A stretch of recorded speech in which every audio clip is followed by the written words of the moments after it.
रह कब से 2 मिनट करके खड़ा कर रखा है। इन्फॉर्मेशन तो पक्की से तेरी। रह बावड़ी पूछ, जहाँ बोला था वहीं पे खड़ा हूँ। ये फोन में घुसा रहेगा, क्या होगा अभी? आ जल्दी से।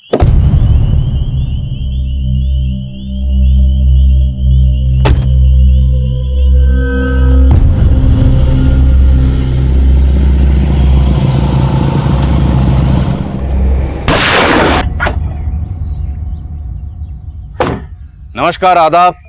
मैं inspector Adil Khan, crime petrol Dastak में आपका स्वागत करता हूं।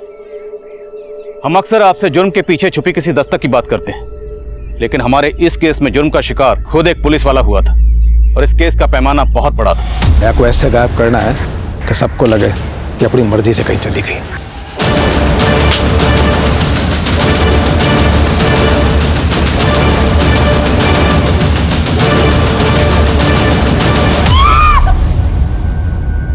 मन्ने एक ऐसा पॉल्यूशन मास्क चाहिए जो मन्ने विषैली से विषैली गैस के बुरे असर से बचा सके।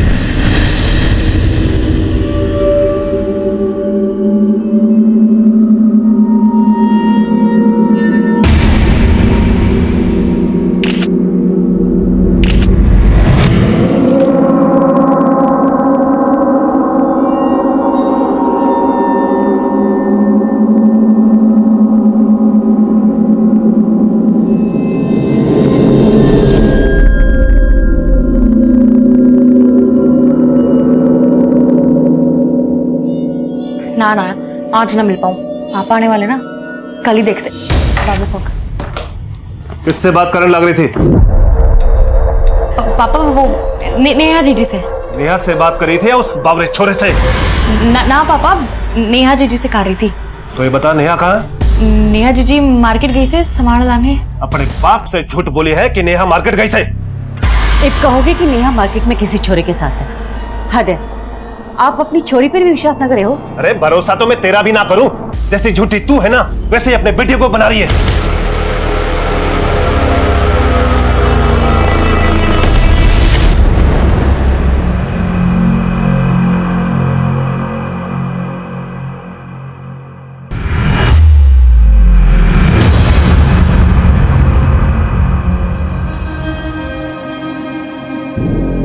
पीछे पीछे क्यों आ रहे हैं? जो दिल में है वो बोल दे। वो नहीं, मैं क्या लगा रखा है? दिखने में तो बड़ा बिंदास है, ऐसे में सिट्टी पिट्टी गुल। चल कोई ना, तू सोच ले तन्ने क्या बोल रहा है। मैं तब तक तन्ने तेरा ससुराल दिखा देती हूँ। मतलब तू मुझे तेरे घर लेके जा रही है? बावड़ा हो गया है कि पप्पा को प्यार मोहब्बत ना पसंद, कूट देंगे तुझे। कहाँ लेके जा रही है?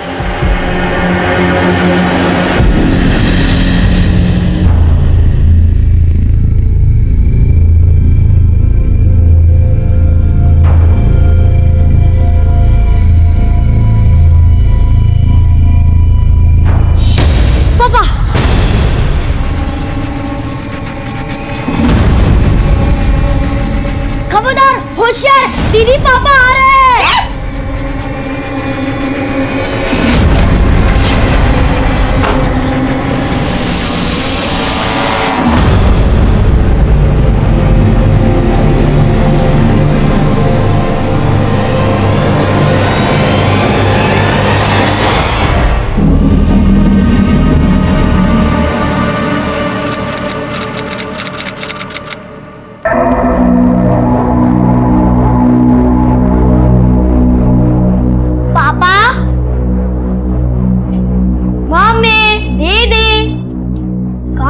सब पापा, मम्मी, दीदी,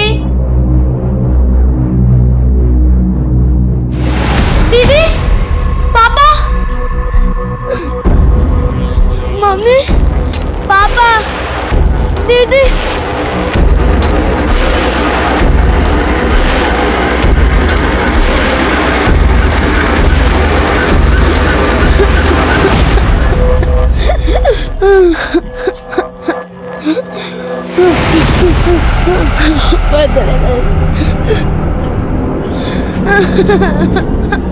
रिया बेटा, क्या हुआ? रो क्यों रही हो?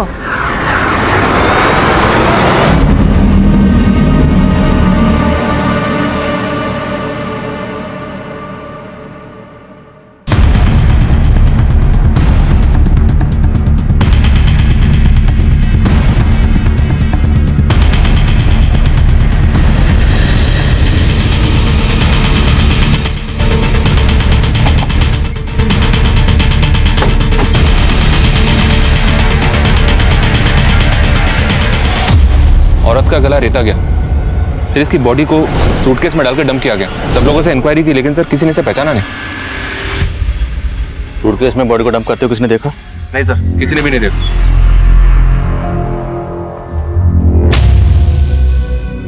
बोलो ना आंटी, मम्मी पापा और दीदी कब आएंगे? पुलिस पता कर रही है बेटा, बहुत जल्दी आ जाएंगे। लता 2 मिनट सुनो।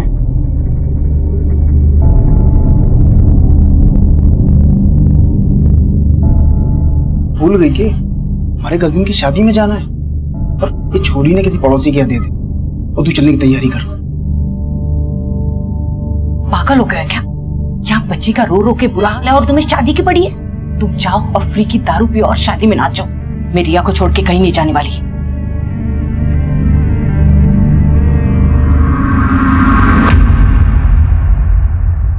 मैं कम सर। आओ शर्मा। सर, सोनीपत थाने में कल एक भरद्वाज फैमिली की मिसिंग कंप्लेंट फाइल हुई थी।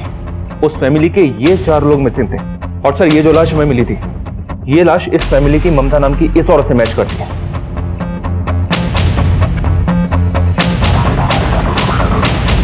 ममता, रमेश, नेहा और सारिका, भारद्वाज परिवार के 4 सदस्य रहस्यमय तरीके से एक साथ गायब हो गए थे। और ये रहस्य तब और भी गहरा हो गया जब हमें इन 4 में से सिर्फ ममता की लाश मिली। बाकी 3 सदस्य कहां थे, उनके साथ क्या हुआ था, ये इस केस के ऐसे पेचीदा सवाल थे जिनके जवाब तब हमें खोजने थे। भारद्वाज परिवार मिसिंग केस दूसरे थाने में दर्ज था, लेकिन इस केस की तफ्तीश का जिम्मा मुझे मिला था। सर, भारद्वाज फैमिली के रमेश, ममता, नेहा, सारिका 16 दिसंबर की शाम से ही गायब थे और उसी शाम से उन सबके फोन सोनीपत के सेक्टर नंबर 7 में उनके घर के आसपास ही बंद हुए थे। ममता की बॉडी हमें मिली गोहाना में और फोन घर में स्विच ऑफ हुआ, तो क्या ममता का कत्ल घर में किया गया और उसके बाद उसकी बॉडी को गोहाना में डंप किया गया? और बाकी 3? सोनीपत पुलिस को मर्डर का तो कोई साइन नहीं मिला सर, न ही चोरी और लूट का। इनफैक्ट तिजोरी से 7 लाख रुपए कैश भी बड़ा मिला। कमाता कौन कौन है घर में? सिर्फ रमेश। वो सोनीपत नगर पालिका के प्रॉपर्टी टैक्स डिपार्टमेंट में हेड क्लर्क था। हेड क्लर्क के घर में इतना सारा कैश, कहीं रिश्वत तो नहीं लेता? पता करो, कहीं ममता के मर्डर और बाकी सबके गायब होने का कनेक्शन इस कैश से तो नहीं। तब तक मैं रिया से मिलता हूँ।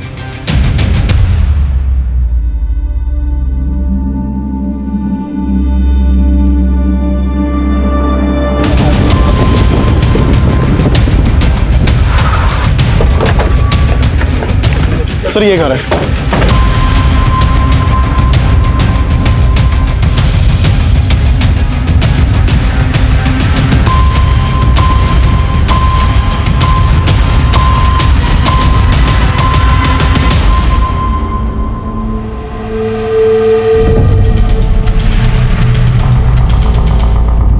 अंकल, उस रात नेहा दीदी और सारिका दीदी थे घर पे।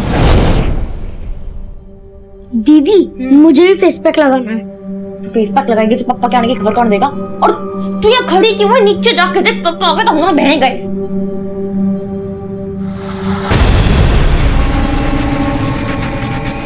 खबरदार, होशियार, दीदी पापा आ रहे हैं।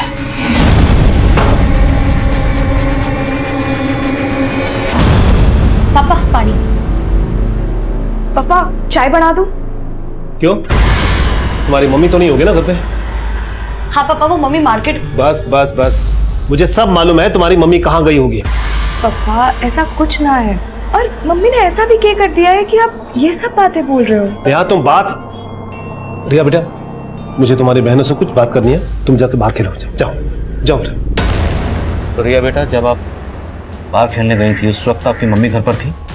नहीं, उस वक्त मम्मी घर पे नहीं थी और जब मैं खेल के घर वापस आई तब घर पे कोई नहीं था। पापा, मम्मी, दीदी। मम्मी कहाँ गई थी?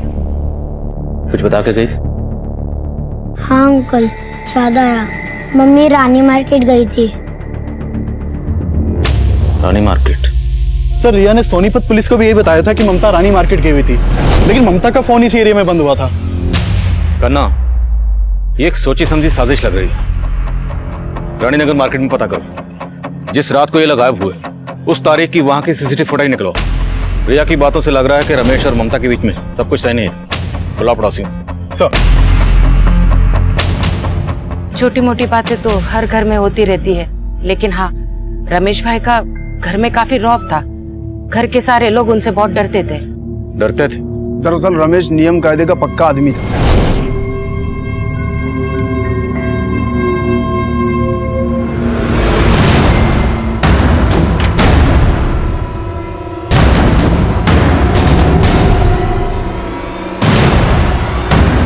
रात को 10 बजे तो उनके घर की लाइट बंद हो जाती थी। वो खुद भी अनुशासन में रहते थे और अपने बीवी और बच्चों को भी रखने की कोशिश करते थे। वैसे रमेश भाई बहुत ही अच्छे इंसान थे, लेकिन उनका स्वभाव थोड़ा शक्की था। किस पर शक करते थे? अंदर की बात तो नहीं मालूम, लेकिन कभी कभार उनके घर आती थी तो। तेरे पापा को सब पता चल गया, इसलिए आजकल बवाल मचा रही। मालूम तो चलना ही था मम्मी, मन ने तो पहले ही बोला था। जीजी, आपको ज्यादा ना डरती पापा से? हमारी जिंदगी है और आपको ना लगता कि पापा को ज्यादा इंटरफेयर कर रहे? तेवर देखे पापा के, अब तो मम्मी पे भी शक करते हैं। अरे लता आंटी आप? अरे नेहा बेटा, वो मैंने गाजर का हलवा बनाया था तो सोचा आप लोगों को दे के आऊं।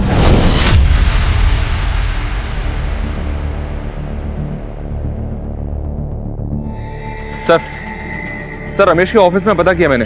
फिलहाल तो यही पता चला है कि रमेश काफी ईमानदार था। वो किसी से रिश्वत ले इस बात पे कोई भरोसा नहीं कर रहा है।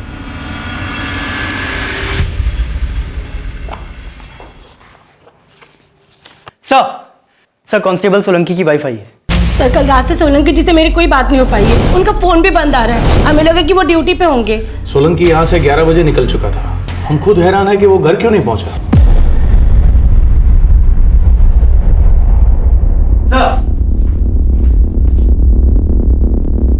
क्या सर क्या हुआ है? उमा जी, भिवानी रोड पर हमें सोलंकी की लाश मिली। मैं कमिंग सर। सर जिस रात भारद्वाज परिवार गायब हुआ था, उसी शाम रानी मार्केट के एक सीसीटीवी फुटेज में ममता एक लड़के के साथ कैप्चर हुई थी। सर उसकी फुटेज। सर इस लड़के का चेहरा साफ नहीं दिखाई दे रहा है, लेकिन इस सीसीटीवी फुटेज के आधे घंटे बाद पूरी भारद्वाज फैमिली का फोन बंद हो गया था।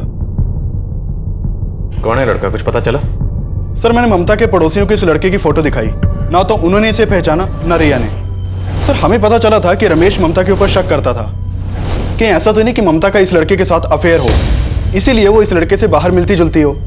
और सर अगर ऐसा है तो रमेश का ममता को मारने का मोटिव स्ट्रांग बनता है। खन्ना, तुम कहना चाहते हो कि रमेश ने पहले खुद अपनी बीवी का कत्ल किया और फिर अपनी दोनों बेटियों को लेकर गायब हो गए, तो उसकी सबसे छोटी बेटी रिया उसे घर में क्यों छोड़ कर जाएगा? और घर में 7 लाख कैश पड़ा हुआ है। कहानी कुछ और है। ममता के कॉल रिकॉर्ड्स देखो, हो सकता है ममता के कॉल रिकॉर्ड्स में इस लड़के के बारे में कुछ पता चले।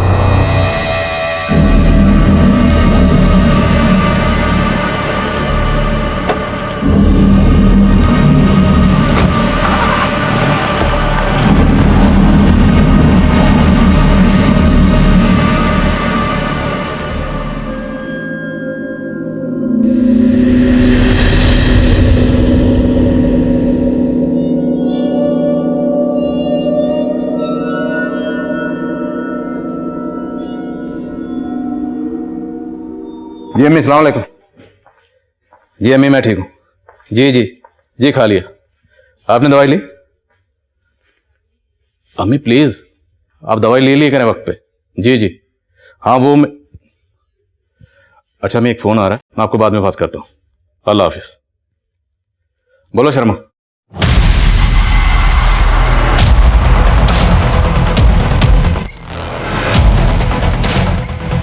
जी सर, इस तरफ।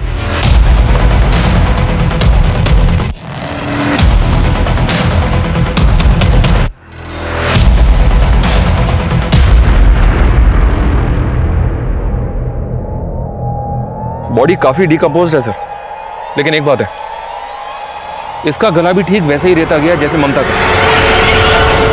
सर ये देखिए, लगता है रमेश की लाश है। शर्मा, ममता की बॉडी हमें 4 दिन पहले गोहाना में मिली और गोहाना यहाँ से 15-16 किलोमीटर की दूरी पर है। और इस बॉडी की कंडीशन को देख के लग रहा है कि इसका कत्ल भी तभी हुआ जब ममता का। मतलब सर, हमें घुमाने के लिए बॉडीज अलग अलग जगह डंप की गई? एब्सोल्युटली। लेकिन सवाल यह है कि अगर ये बॉडी रमेश की है तो हमें मियाँ और बीवी दोनों की बॉडी से मिल गई, लेकिन इनकी बेटियां नेहा और सारिका वो कहाँ हैं?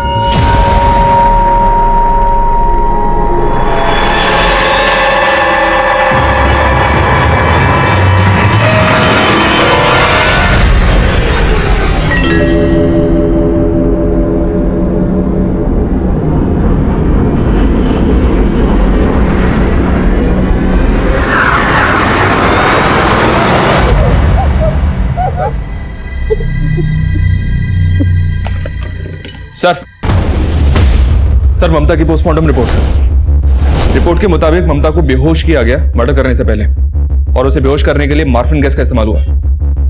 मार्फिन गैस कौन इस्तेमाल करता है?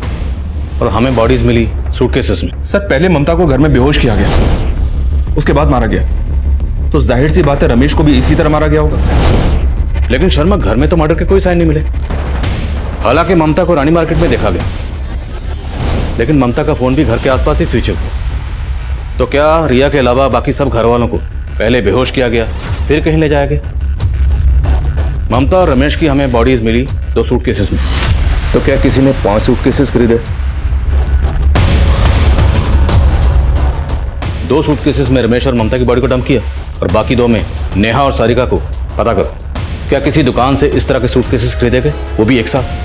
सर हम तब ये मान रहे थे कि नेहा समेत सभी घर वाले किलर के टारगेट पे होंगे, लेकिन सिर्फ रमेश और ममता की लाश मिली थी। और रमेश के पोस्टमार्टम के बाद हमारा ये अंदाजा सही निकला कि रमेश को भी ममता की तरह बेहोश करके मारा गया होगा। लेकिन नेहा और सारिका, उनके साथ क्या हुआ था? और उनके घर में मिला वो 7 लाख कैश उस परिवार के पास कहां से आया था? और ममता रानी मार्केट में किस लड़के के साथ थी? सर ममता के साथ ये जो लड़का देखा गया था, इसके बारे में तो कुछ पता नहीं चल पाया है, लेकिन रमेश के घर के पास एक पान वाला है, उसे कुछ काम की इंफॉर्मेशन मिली है। सर उस पान वाले ने बताया कि उसकी दुकान के पास अक्सर 2 लड़के नेहा और सारिका को ताड़ा करते थे।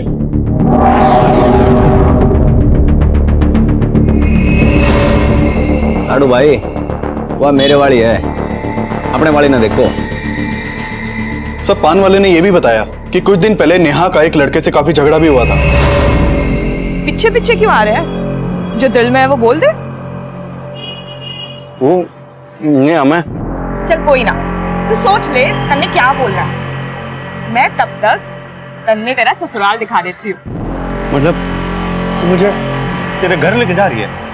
बावड़ा हो गया है कि पप्पा को प्यार मोहब्बत ना पसंद, कूट देंगे तुझे। चल। तो कहाँ लेके जा रही है? Police station. उसकी नौबत ना आवेगी मैडम, क्योंकि मैं अब तक तेरे ससुराल लेके जाऊंगा। हाथ छोड़ मेरा। चल। कहाँ लेके जा रहे? हाथ छोड़।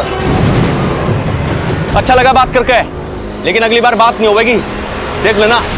सर उन दोनों में से एक लड़के का नाम जय है और दूसरा उस मोहल्ले का नहीं है। इस जय को उठाओ, दूसरे का पता अपने आप चल जाएगा।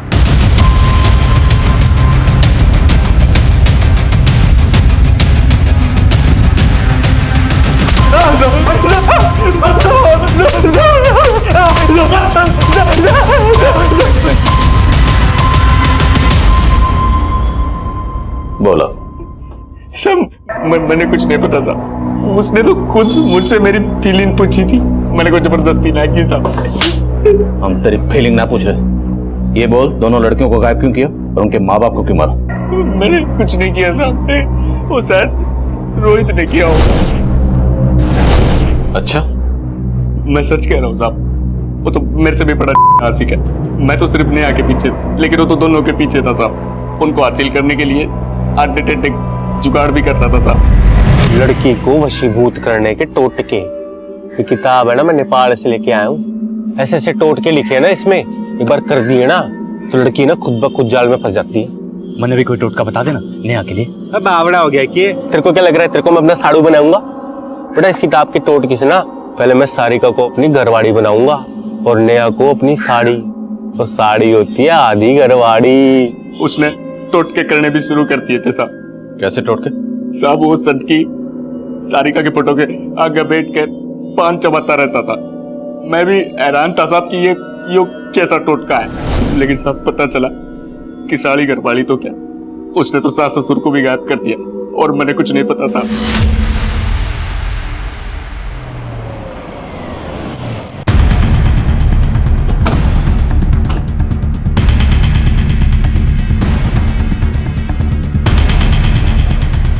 खन्ना पता करो रोहित कहाँ है।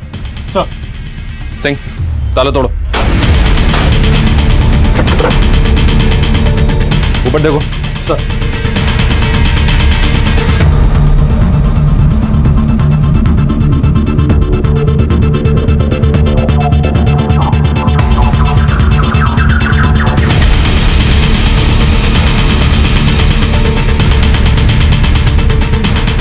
लड़की लड़की को वशीभूत करने के टोटके? 21 दिन में लड़की को बनाए अपना।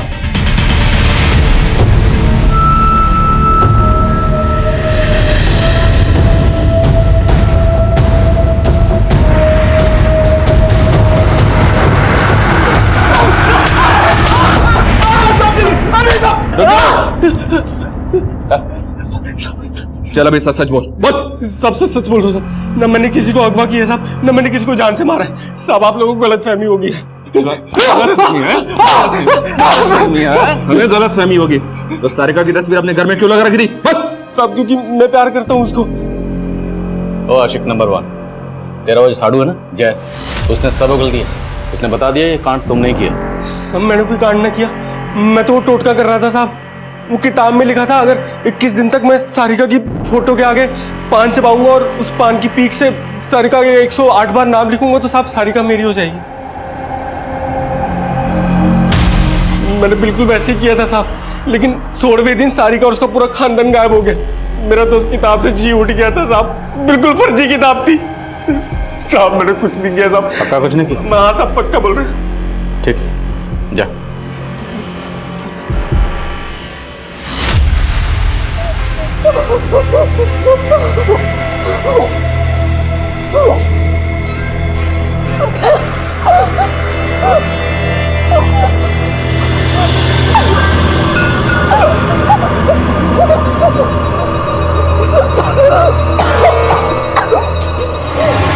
क्यों लाए हो मन्ने यहाँ?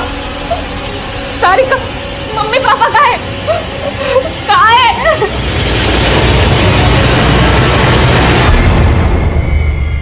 मन्ने ना खाना कुछ।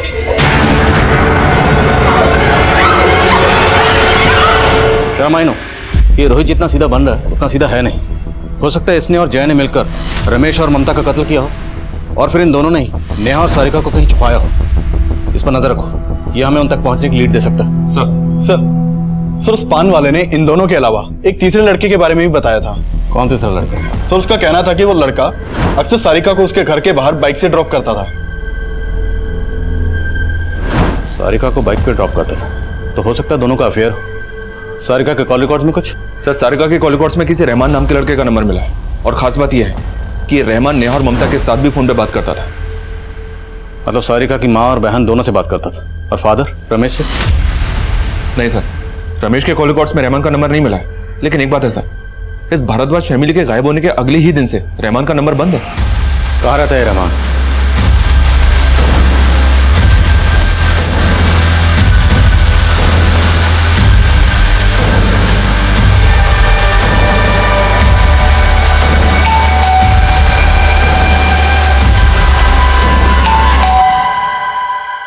जी रहमान यहीं रहता? मेरा बेटा है वो। क्या हुआ? कहाँ वो अपने दोस्तों के साथ उत्तराखंड गया है ट्रैकिंग के लिए। तो उसने अपना फोन क्यों बंद कर रखा है?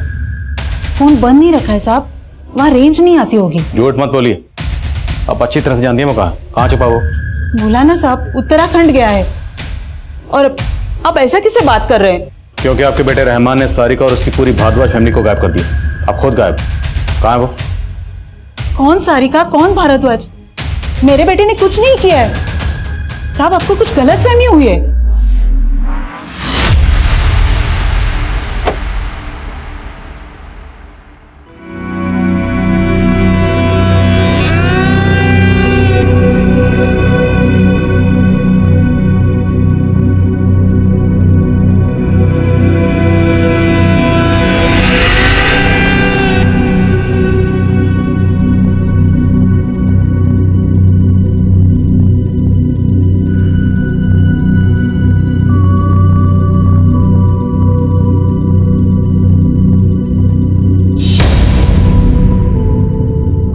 हे भगवान, पूजा खत्म हुई नहीं कि पहले टपक गई। ये ले।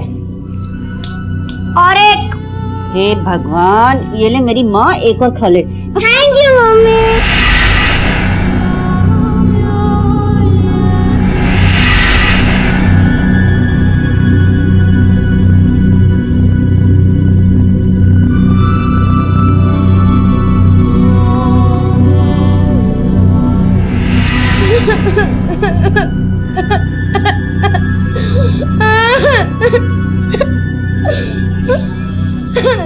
घना बुरा हुआ ना छोरी के साथ।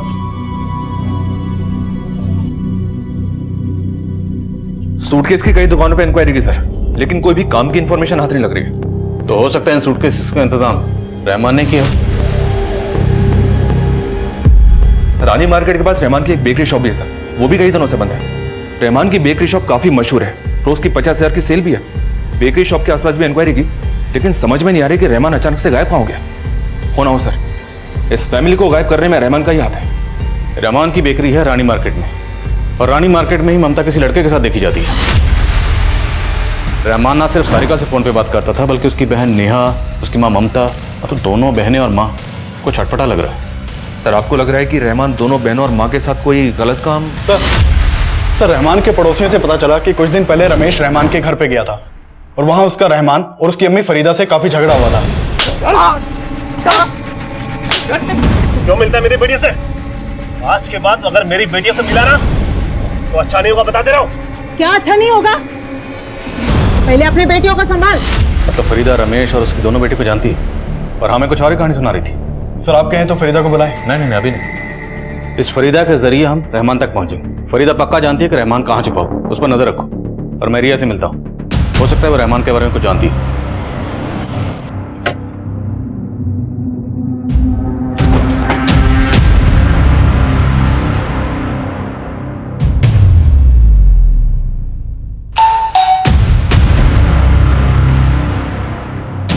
रिया से बात हो सकती है? बैठो। कैसी हो? एक बात पूछूं आपसे, रहमान को जानती हो? घर में किसी से नाम सुना हो, मम्मी से या दीदी से? जीजी गोल्ड चेन रहमान ने गिफ्ट की है, अच्छी है ना? जीजी मुझे भी दिखाओ ना। जीजी मुझे भी दिखाओ ना रिया रुक। सारिका तुझे रहमान से चेन ना लेनी थी, तुझे मालूम है ना पप्पा। जीजी पप्पा की पुरानी सोच के लिए मैं रहमान को ना छोड़ सकूं, और मम्मी को कोई प्रॉब्लम ना है, करने की प्रॉब्लम है। मन में कोई प्रॉब्लम ना है, प्रॉब्लम पप्पा को है। और उनकी जैसे भी सोचो, हम उनके खिलाफ तो ना जा सके।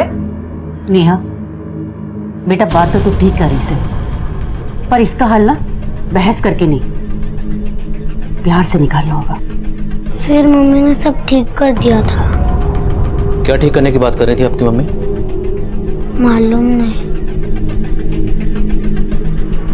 ये देखो, ये रहमान जब आपके पापा घर पर नहीं होते थे, ये कभी आपके घर पर आए थे? मालूम नहीं। आप जानते हैं इस लड़के को? इस लड़के को तो कभी नहीं देखा, लेकिन हाँ काफी टाइम पहले तक कोई दूसरा लड़का आता था। सर वो लड़का कभी घर के अंदर नहीं जाता था, वो सारिका से बाहर ही बात कर कर चला जाता था। क्या इनमें से है वो लड़का? इनमें से तो कोई भी नहीं है। आपको उस लड़के का हुलिया तो याद होगा, उसका स्केच बनवा सकती हैं? कोशिश कर सकती हूँ। पूजा इन्हें स्केच आर्टिस्ट के साथ बिठाओ।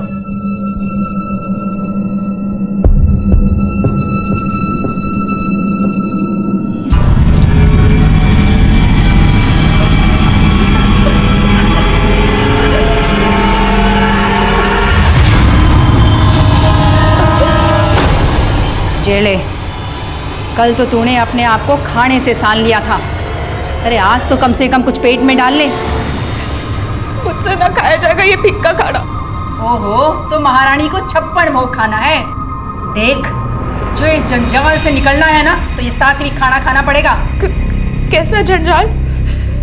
क्या करने वाली है आप मेरे साथ?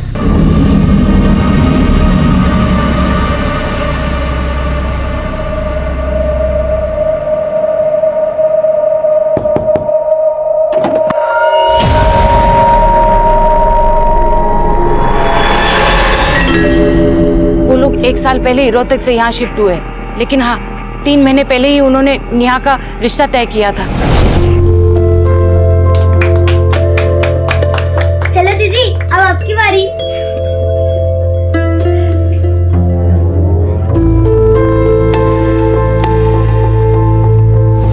किस लड़के के साथ रिश्ता तय किया था? रमेश भाई का जूनियर है, उनके ऑफिस में काम करता है, शायद शेखर वशिष्ठ नाम है उसका। एक्चुअली सर रमेश सर मैंने काफ़ी पसंद करते थे। एक दिन उन्होंने मारे से बोला कि वो हमारे पेरेंट्स से मिलना चाह रहे थे। फिर जब वो हमारे पेरेंट्स से मिले तब मैंने पता चला कि वो नेहा की शादी मेरे से करना चाहते थे। सर इसी सिलसिले में उन्होंने हमें अपने घर पे भी इनवाइट किया था।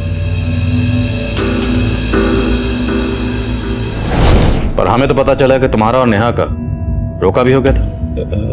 हाँ सर, लेकिन फिर बाद में हमें पता चला कि हमारी और नेहा की कुंडली नहीं मिल रही सर, इसलिए बात आगे नहीं बढ़ी। ठीक है, thank you. Ji sir.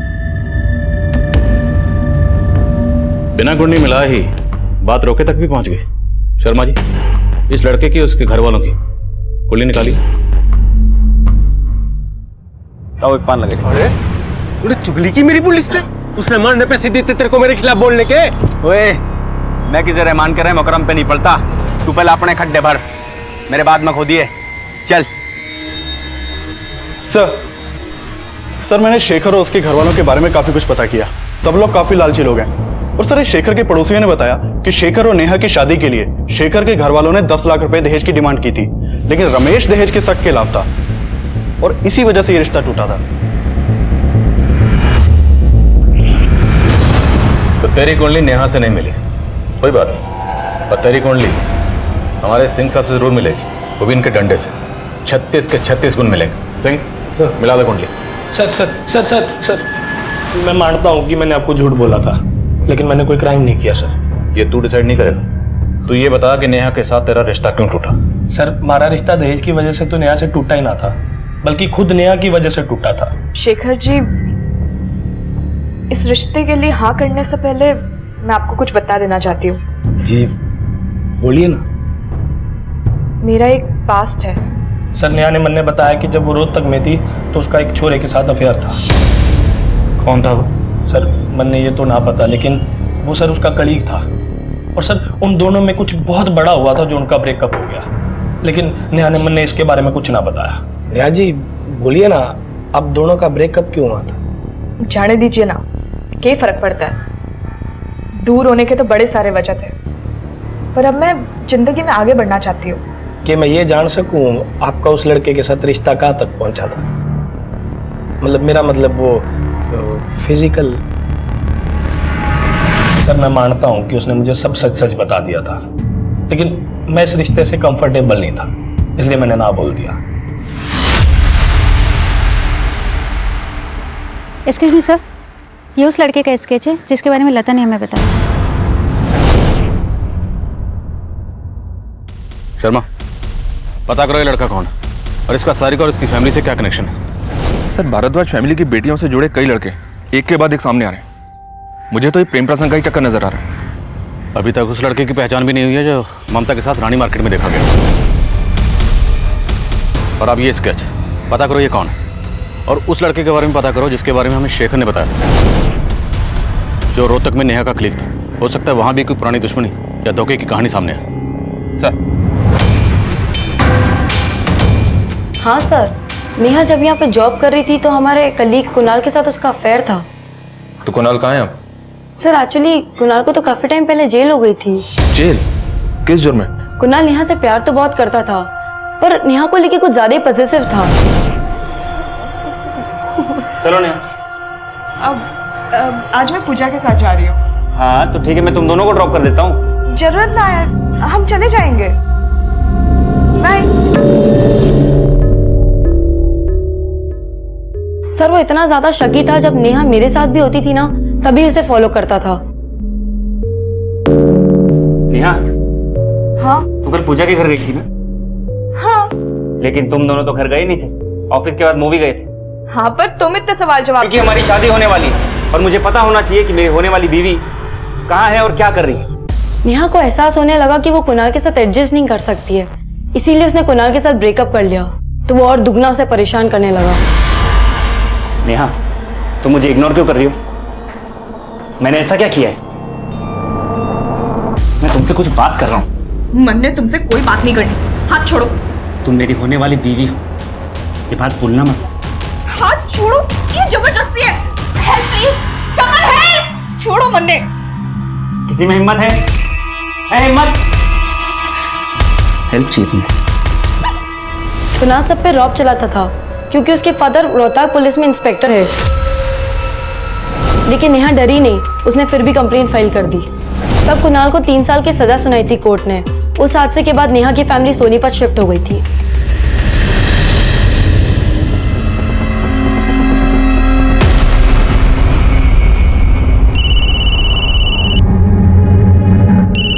Hello Sajjan Singh ji, मैं इंस्पेक्टर आदिल खान बोल रहा हूँ, कोहाना पुलिस स्टेशन से।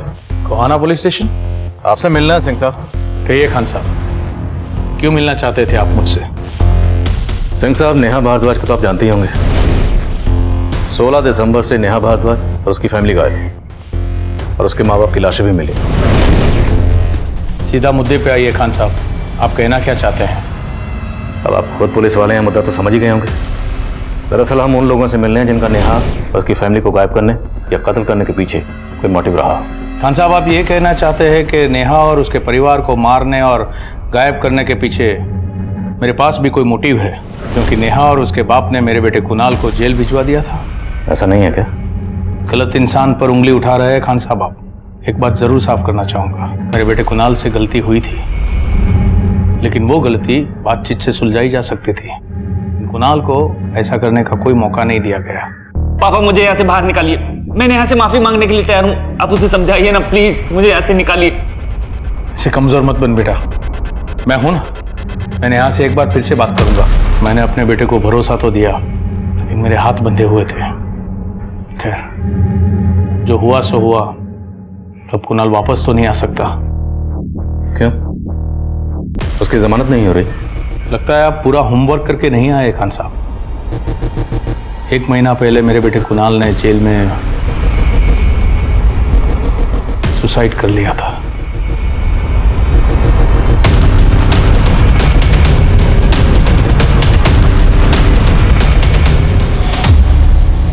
मैंने अपने बेटे कुणाल को हमेशा हमेशा के लिए खो दिया। रही बात नेहा और उसके परिवार वालों की, तो पिछले 1 साल से मैं उनके टच में नहीं हूं। आप आपकी ड्यूटी कर सकते हैं, लेकिन आपको कुछ मिलेगा नहीं।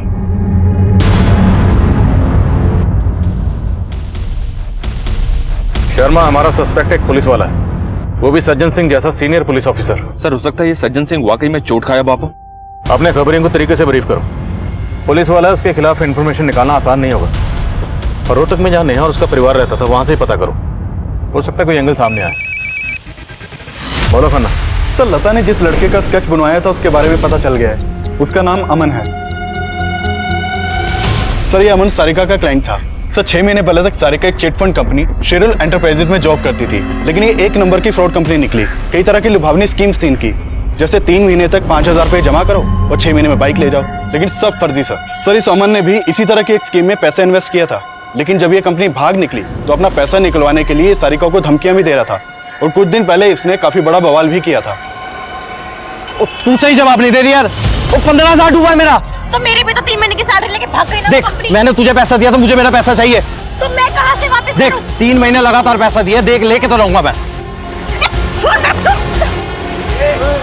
साढ़े लड़की के पैसे छीनता है। देख लूंगा तुझे, मैं छोड़ूंगा नहीं। रहता कहाँ है अमन? सर, समालखा में। बुलाओ इसे। सर। सर जी, मैं मानूं मैं सारिका से पैसे मांग रहा था, लेकिन सर उसी के कहने पे मैंने उसकी कंपनी में पैसे लगाए थे, और सर बाद में बोली कि कंपनी भाग गई। अब सर आप ही बताओ, सर मन ने कुकर भरोसा होगा कि वो उस फ्रॉड में ना मिली थी। तुझे लगता है सारिका ने तेरे साथ फ्रॉड किया, इसलिए तूने उसकी बहनों को गायब कर दिया और माँ बाप को? एक मिनट साहब, आपके पास कोई सबूत है मैंने ये सब किया? ओए हीरो, तूने सरे बाजार सारिका का पर्स छीनने की कोशिश की थी, ये सबूत बहुत है तुझे अंदर रखने के लिए। सिंह, सबूत दो जरा इसको। सब मैंने कुछ नहीं किया साहब। सब चोरी मेरे 15,000 रुपए लेके भाग गई थी साहब। सब उसकी कंपनी नहीं सर, वो लड़की भी 1 नंबर की फ्रॉड है। सब मोटरसाइकिल देने का वादा किया था सर, एक साइकिल तक नहीं थी। सब मैंने कुछ नहीं किया साहब, बिल्कुल कुछ नहीं किया। प्लीज मुझे छोड़ दो साहब, प्लीज छोड़ दो साहब मुझे। सर, अमन का मोटे पैसे को तो नजर नहीं आ रहा है, क्योंकि अगर उसने घर के सब लोगों को गायब किया है तो वो 7 लाख कैश भी गायब करता। शर्मा, हो सकता है अमन को इस बात का इल्म ही ना हो कि घर में 7 लाख कैश पड़ा हो। सारिका फ्रॉड कंपनी में काम करती थी जिसमें अमन का पैसा डूबा, तो जाहिर सी बात है जिस तरह अमन का पैसा डूबा, कई और लोगों का पैसा भी डूबा होगा, और उन लोगों के लिए बदला लेने का ये स्ट्रॉन्ग मोटिव। करना सर, रहमान की क्या खबर है? सर हम लोग रहमान की माँ फरीदा पे नजर बनाए हुए हैं। हमने नोटिस किया कि वो अक्सर पड़ोसियों के घर में जाती है और काफी देर बाद वहां से वापस आती है। फरीदा जिन पड़ोसियों के घर पे जाती है उनके फोन नंबर भी सर्विलेंस पे डालो। हो सकता है फरीदा इन पड़ोसियों के नंबर से अपने बेटे रहमान को कॉल करती है। सर धीरे धीरे रे माना, धीरे सब कुछ होए। हाँ, माली सींचे 100 घड़ा, ऋतु आए फल होए। बोल। माली सींचे 100 घड़ा, ऋतु आए फल होए। अब समझ कि ऋतु आने वाली है और तेरा उद्धार होने वाला है। कैसा उद्धार? क्या करने वाली है आप मेरे साथ? अब तो जो भी करेगा वही रखवाला करेगा।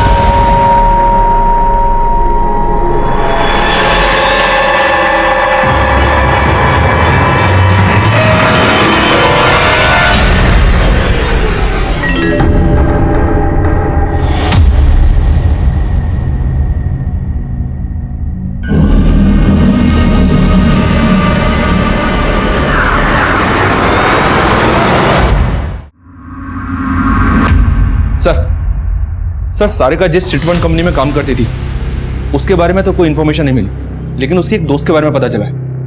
कौन दोस्त? दिव्या नाम है उसका। सोनीपत में एक किराए के घर में रह रही थी और सारिका के घर भी आना जाना था उसका। लेकिन सर भारद्वाज फैमिली के गायब होने के 15 दिन पहले से ही ये दिव्या खुद भी गायब है और इसका फोन भी बंद आ रहा है। उसके मकान मालिक से बात की मैंने, उसने कहा कि दिव्या ने काफी टाइम पहले घर छोड़ दिया था। सर दिव्या जर्नलिस्ट थी और उसने काफी टाइम पहले काम भी छोड़ दिया था। शर्मा, अभी हमें नेहा और सारिका की कोई लीड नहीं मिली और अब पता चल रहा है कि ये उनकी दोस्त दिव्या, ये उनसे भी 15 दिन पहले से गायब है। मामला पेचीदा है। दिव्या के कॉल रिकॉर्ड्स निकलवाओ और मैं सारिका की छोटी बहन रिया से मिलता हूँ। हो सकता है वो दिव्या के बारे में कुछ बता पाए। हाँ अंकल, मैं दिव्या दीदी को जानती हूँ। दिव्या दीदी सारिका दीदी के फ्रेंड थी और दिव्या दीदी सारिका दीदी से मिलती थी। रिया, ये तुम्हारे लिए। थैंक यू दीदी। सारिका, तू कोई नई जॉब क्यों नहीं कर लेती? मैं तेरी हेल्प कर सकती हूँ और नेहा जीजी की भी। ना दिव्या, जब से वो कंपनी फ्रॉड हुआ है ना, तब से पापा ने ना साफ साफ बोल दिया है, ना नेहा जीजी जॉब करेगी और ना मैं। रिया बेटा, आपको पता है कि दिव्या दीदी अभी कहाँ है? नहीं अंकल।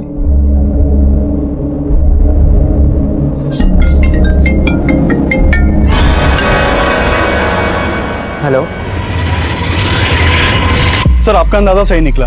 फरीदा अपने पड़ोसियों के फोन से रहमान के नंबर पे ही कॉल करती थी और थोड़ी देर पहले भी उसने रहमान के नंबर पे फोन किया था। उस वक्त उसका फोन करनाल में एक्टिव था। रहमान का नंबर ट्रैक करते रहो और फरीदा को भनक मत लगने देना कि हमें रहमान का पता चल गया, और फरीदा पे नजर बनाए रखो। सर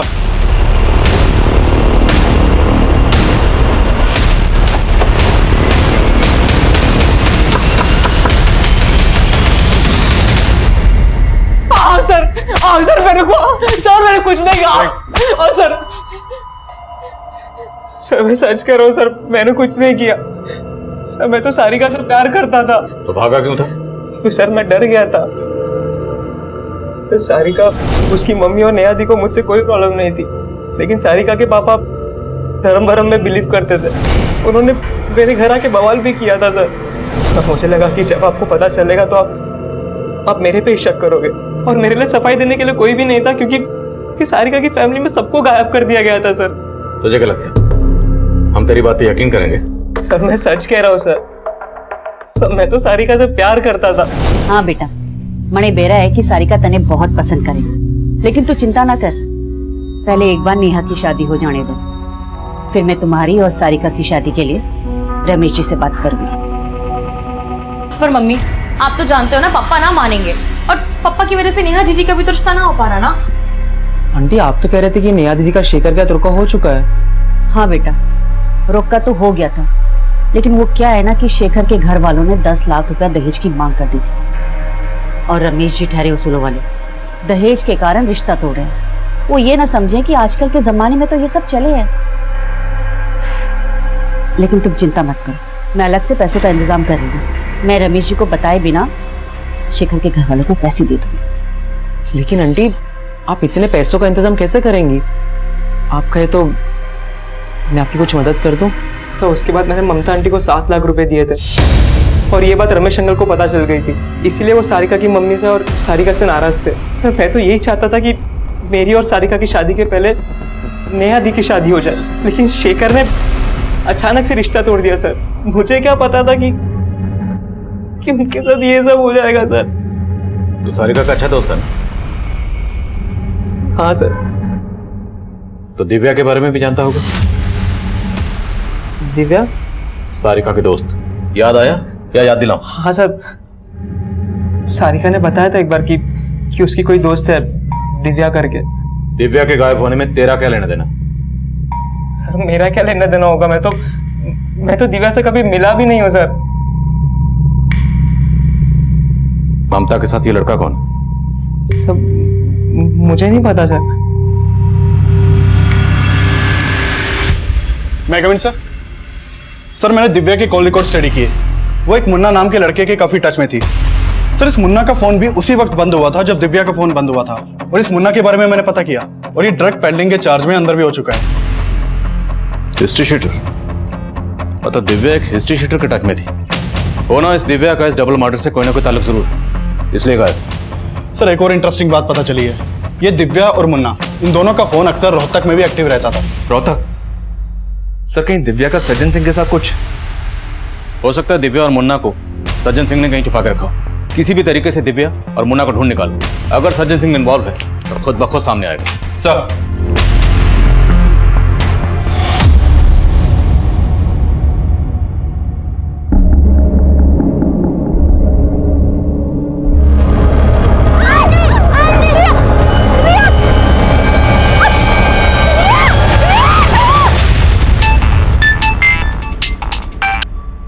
हेलो,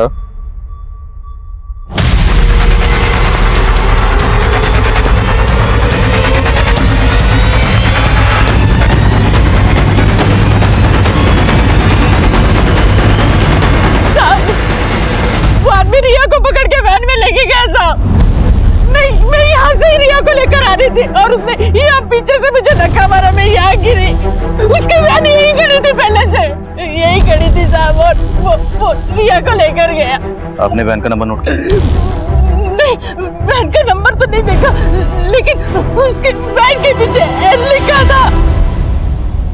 शर्मा, वैसे तो सुनसान जगह, सीसीटीवी के चांसेस कम, फिर भी पता करो। अगर कोई सीसीटीवी है तो फुटेज निकलो। सब कितने लोग थे? वो अकेला ही था साहब। दिखने में कैसा था? उसका चेहरा ढका हुआ था गमछे से। अब भारद्वाज परिवार की सबसे छोटी बेटी रिया को भी किडनैप कर लिया गया था। हमें अंदाजा तक नहीं था कि ऐसा कुछ हो सकता है, लेकिन रिया का गायब होना हमें अपना फेलियर लग रहा था। लेकिन यह हादसा इतना इशारा तो दे रहा था कि कोई ऐसा है जो पूरे भारद्वाज परिवार को ही खत्म करना चाहता है। हमारे सस्पेक्ट्स कई थे और असली गुनहगार तक पहुंचने के लिए हम हर मुमकिन कोशिश कर रहे थे। सर अपने खबरियों से एक सॉलिड इंफॉर्मेशन मिली है। 20 दिन पहले रोहतक के कांस्टेबल सोलंकी का मर्डर हुआ था। और ये इंफॉर्मेशन हमारे किस काम की? सर काम की हो सकती है, क्योंकि पता चला है कि कांस्टेबल सोलंकी का दिव्या के साथ उठना बैठना था, और कांस्टेबल सोलंकी इंस्पेक्टर सज्जन सिंह के अंडर ही काम करता था। सर इन्हीं के एक खबरी किशोर ने सोलंकी का मर्डर किया था, जिसे सज्जन सिंह ने अरेस्ट भी किया था। हमारा सस्पेक्ट है सज्जन सिंह, और सोलंकी उसके अंडर काम करता था, और दिव्या सोलंकी के टच में थी। लग रहा है इन सब बातों का कनेक्शन हमारे केस से जरूर बनेगा। अब ये क्या कनेक्शन है सज्जन सिंह तो बोलेगा ना। एक काम करते हैं, सोलंकी का मर्डर करने वाले किशोर से मिलते हैं। अब ये दिव्या को मैं अच्छी तरह जानूं। सोलंकी की चमची थी वो, और पैसा देकर सोलंकी उससे कई तरह के गलत काम करवाता था। ये सोलंकी तो सिर्फ एक मोहरा था। सोलंकी जो भी काम करता था सज्जन सिंह के इशारों पर करता था। तुमने कांस्टेबल हरीश सोलंकी को क्यों मारा? मैं तो साहब उनके लिए मुखबिरी करता था, लेकिन वो मेरा ही मजाक उड़ाने लगे, मेरी इज्जत उछालने लगे। फिर क्या था, एक दिन शराब पी के मुझ पर हाथ उठा दिया, मेरा माथा ठनक गया, मैंने ठोक दिया। देख किशोर, तेरी सजा तो कम नहीं हो सकती, लेकिन सोलंकी के मर्डर का तेरी आत्मा पर, तेरे दिल पर जो बोझ है वो जरूर कम हो सकता है अगर तू हमारी मदद करे। बोल, ये दिव्या और मुन्ना कहाँ मिलेगा? साहब पूरे यकीन के साथ तो नहीं कह सकता, पर करनाल में एक ठिकाना है, वहां आपको ये दोनों मिल सकते हैं।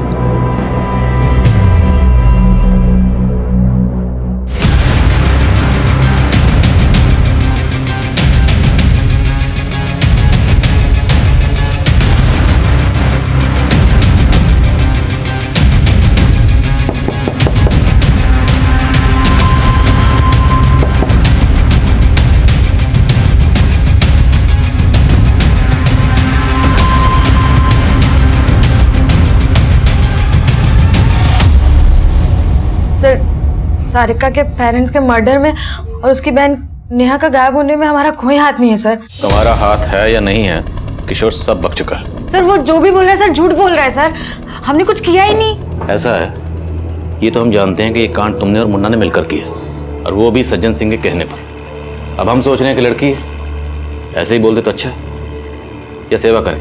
बोलो। सर हमने कोई कांड नहीं किया है सर। अब पूजा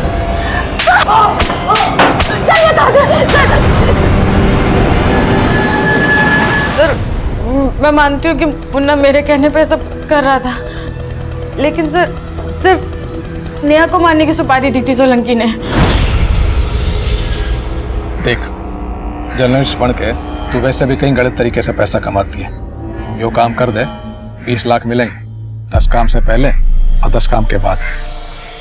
पर तू इस लड़की को मरवाना क्यों चाहते हो? तो तू आम खा, गुठली से क्या मतलब?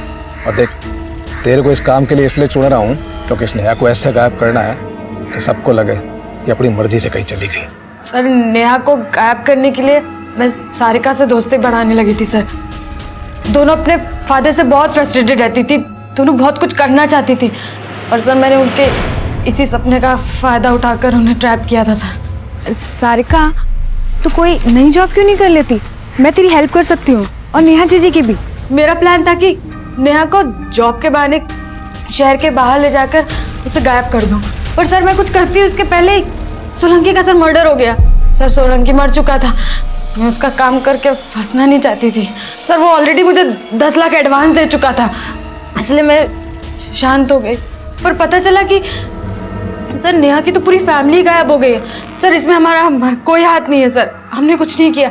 और हो सकता है सर ये सब सज्जन सिंह ने करवाया हो, क्योंकि मुझे इस बात का हिंट है कि सोलंकी ने सज्जन सिंह के कहने पर ही मुझे सुपारी दी थी। आप एक क्रिमिनल पर भरोसा करके मुझ पर इल्जाम लगा रहे हो खान साहब? जानता था, आप खुद तो कबूल करेंगे नहीं, लेकिन याद रखना आप हमारी रडार पर हो, और वो दिन दूर नहीं जब हमारी अगली मुलाकात आपके थाने में नहीं, हमारे लॉकअप में होगी।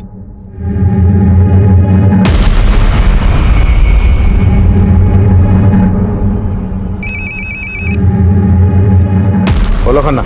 सर जिस वैन से रिया को किडनैप किया गया था उसके बारे में एक इन्फॉर्मेशन मिली है। भारद्वाज फैमिली के गायब होने से 1 हफ्ता पहले एक केमिस्ट शॉप के बाहर के सीसीटीवी में वो वैन कैप्चर हुई थी। सर उस वैन में से एक आदमी उतरा था और उसने केमिस्ट शॉप से पोल्यूशन मास्क खरीदा था। सर एक केमिस्ट शॉप के सीसीटीवी में उस वैन का नंबर भी कैप्चर हुआ है।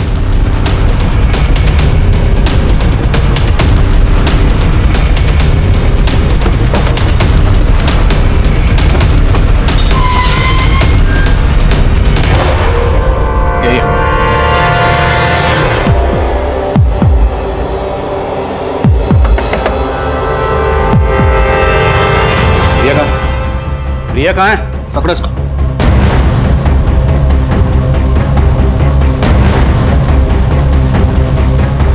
अंदर नहीं है सर।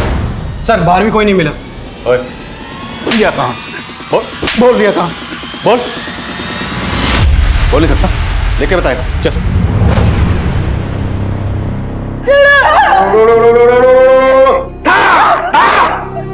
जैसे ही इन दोनों की बलि चढ़ेगी, तेरे बेटे की और तेरी सारी समस्याएं खत्म हो जाएगी।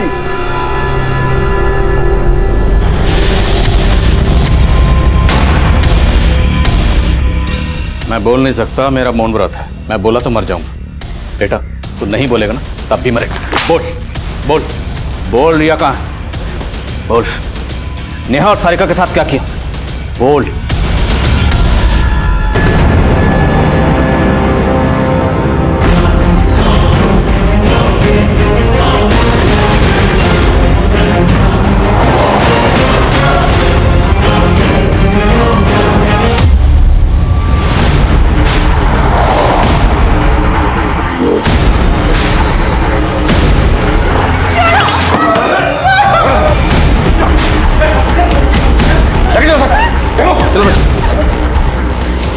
रमेश मेरा चाचा था, नेहा मेरी बहन थी। रमेश तुम्हारा चाचा और नेहा तुम्हारी सगी बहन? हाँ साहब, रमेश मेरा देवर था। 15 साल पहले मेरे पति ने खाट पकड़ ली थी और उनकी इस बीमारी की वजह से उनकी नौकरी वोकरी सब चली गई। तब हमारे बाबा जी ने हमको एक उपाय बताया। तेरे पति की जानलेवा बीमारी और तुम्हारी गरीबी से अगर छुटकारा पाना है तो सिर्फ एक ही उपाय है। कौन सा उपाय बाबा जी? तुझे तेरी बेटी की बलि देनी होगी। तेरे बेटी की बलि देने से सारे कष्ट, संकट, क्लेश, समस्याएं सब दूर हो जाएंगे। हमारे पास और कोई चारा नहीं था साहब। हम नेहा की बलि देने ही वाले थे कि नेहा के पापा ने फोन करके अपने भाई रमेश को बुला लिया और रमेश नेहा को लेके वहां से भाग गया। और उसके कुछ टाइम बाद ही नेहा के पापा चल बसे और हम सब सड़क पर आ गए। हमें उनसे बदला लेना था। सब चाचा अपने परिवार को लेकर रोहतक से सोनीपत चले गए थे। उनसे बदला लेने के लिए मैंने उनके सोनीपत वाला एड्रेस पता किया। मैंने वहाँ की रैकी की। मेरा एक दोस्त केमिकल फैक्ट्री में काम करता था। उसी के ज़रिए मैंने वो जहरीले गैस का बंदोबस्त किया था। उस दिन मैंने चाची के ज़रिए उनके घर में घुसने की प्लानिंग की थी। नमस्ते चाची। अरे मुझे नहीं पहचाना? मैं संजय। संजय? प्रकाश भारद्वाज जी का बेटा, आपका भतीजा चाची। फिर मैं नेहा और बाकी सबसे मिलने के लिए कहने लगा। चाची मुझे अपने घर लेके गई। सुनिए, देखिए कौन आया है।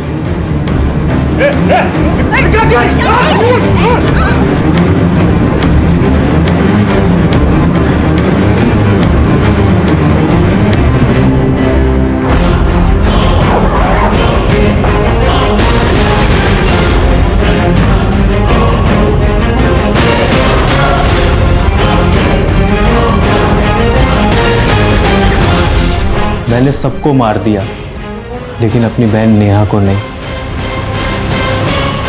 बाबा जी ने कहा था अमावस्या के दिन नेहा की बलि देने के लिए, ताकि हमारी सारी पनौती खत्म हो जाए साहब। और साथ ही साथ रिया को खत्म करके हम रमेश के पूरे खानदान को खत्म करने का प्रण पूरा करना चाहते थे साहब। सब विधि के लिए मैंने 7 दिनों का मौन व्रत रखा था और आप आके आपने फिर से पनौती लगा दी साहब। अंधविश्वास और बदले की आग में ना तुम दोनों ने अपनी जिंदगी बर्बाद की, बल्कि अपने देवर तुमने अपने चाचा का घर भी उजाड़ दिया। अब सड़ो माँ बेटा इसी जेल में।